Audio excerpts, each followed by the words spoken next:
নমস্কার বন্ধুরা, আমি সঞ্জিত সরকার। তোমরা দেখছো সঞ্জিত স্টাডি সেন্টার এসএসসি। আজকের এই ভিডিওটি গুরুত্বপূর্ণ হতে চলেছে গৌড়বঙ্গ বিশ্ববিদ্যালয়ের প্রথম বর্ষের প্রথম সেমিস্টারের ছাত্রছাত্রীদের জন্য, বিশেষত যাদের পলিটিক্যাল সায়েন্স অর্থাৎ রাষ্ট্রবিজ্ঞান বিষয়টি মেজরে রয়েছে তাদের জন্য কিন্তু আজকের এই ভিডিওটি গুরুত্বপূর্ণ। এই ভিডিওতে বলা প্রশ্নগুলো ঠিকঠাকভাবে অনুশীলন করলে তোমরা কিন্তু পরীক্ষার হলে উপকার অবশ্যই পাবে।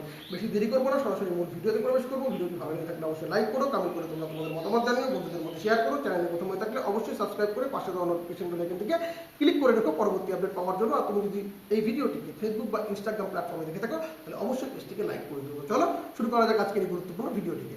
তো বন্ধুরা, তোমাদের গৌড়বঙ্গ বিশ্ববিদ্যালয়ের প্রথম বর্ষের প্রথম সেমিস্টার পলিটিক্যাল সায়েন্স মেজরের জন্য 4টি মডেল থেকে গুরুত্বপূর্ণ যে 10 নম্বরের প্রশ্নগুলো তোমরা দেখবে। প্রথমেই তোমরা দেখবে ভারতীয় সংবিধানে বর্ণিত নির্দেশমূলক নীতিসমূহ এবং মৌলিক অধিকারের মধ্যে সম্পর্ক আলোচনা করো। খুবই গুরুত্বপূর্ণ প্রশ্ন।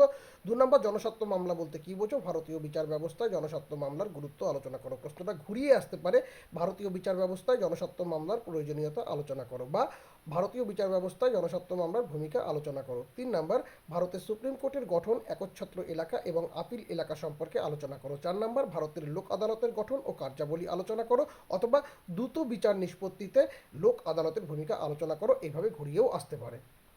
5 নম্বর, ভারতের বিচার বিভাগীয় সক্রিয়তা সম্পর্কে বিস্তারিত আলোচনা করো, অথবা প্রশ্নটা ঘুরিয়ে বলতে পারে, বিচার বিভাগীয় সক্রিয়তা বলতে কী বোঝো? ভারতীয় বিচার ব্যবস্থায় এর প্রভাব আলোচনা করো। 6 নম্বর, ভারতীয় যুক্তরাষ্ট্রের প্রকৃতি আলোচনা করো। তুমি কি মনে করো ভারতে একটি আধা যুক্তরাষ্ট্রীয় দেশ?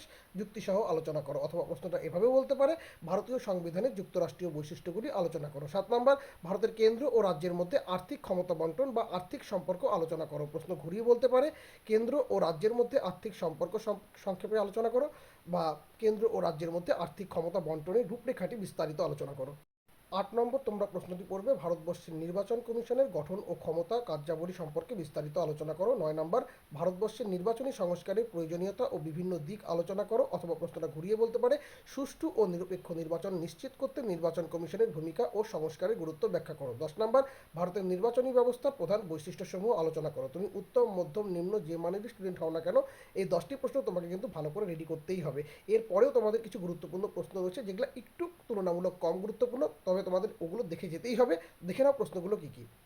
11 নম্বর, ভারতীয় সংবিধান সংশোধনের পদ্ধতিগুলো আলোচনা করো এবং সংবিধান প্রস্তাবনার গুরুত্ব ও তাৎপর্য লেখো, অথবা ভারতীয় সংবিধানের প্রস্তাবনা কি সংবিধানের অংশ, এর তাৎপর্য আলোচনা করো। 12 নম্বর, মৌলিক অধিকার ও মৌলিক কর্তব্যের পার্থক্যসমূহ এবং ধর্মীয় স্বাধীনতার অধিকারটি সংক্ষেপে আলোচনা করো। 13 নম্বর, অঙ্গরাজ্যের হাইকোর্টের গঠন ও ক্ষমতা ব্যাখ্যা করো। 14 নম্বর, রাজ্যপালের ক্ষমতা, পদমর্যাদা এবং রাজ্যের রাজনীতিতে তার ভূমিকা আলোচনা করো। প্রশ্নটা ঘুরিয়ে বলতে পারে, রাজ্যের শাসন ব্যবস্থায় রাজ্যপালের ভূমিকা আলোচনা করো। 15 নম্বর, তোমরা পড়বে, ভারতের প্রধানমন্ত্রীর ক্ষমতা ও পদমর্যাদা এবং অঙ্গরাজ্যের মুখ্যমন্ত্রীর ক্ষমতা ও কার্যাবলী আলোচনা করো। প্রশ্নটা ঘুরিয়ে বলতে পারে, সংসদীয় শাসন ব্যবস্থায় প্রধানমন্ত্রীর ভূমিকা ও পদমর্যাদা আলোচনা করো।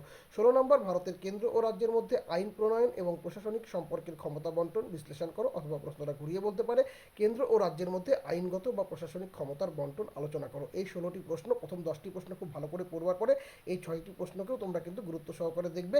আর অবশ্যই হাতে সময় পেলে অতিরিক্ত 2টি প্রশ্ন দিয়েছি সেটা দেখে যাবে, না দেখে যাওয়া করবে না, কারণ প্রথমবারের মতো তোমরা প্রথম সেমিস্টারের পরীক্ষা দিচ্ছ, তাই প্রত্যেকটি প্রশ্ন দেখে যাওয়াই তোমাদের জন্য কিন্তু কাম্য, কারণ প্রত্যেকটি প্রশ্ন দেখে না গেলে তোমরা কিন্তু বিপদে পড়বে। তো চলো দেখে নাও অতিরিক্ত 2টি প্রশ্ন কী কী রয়েছে।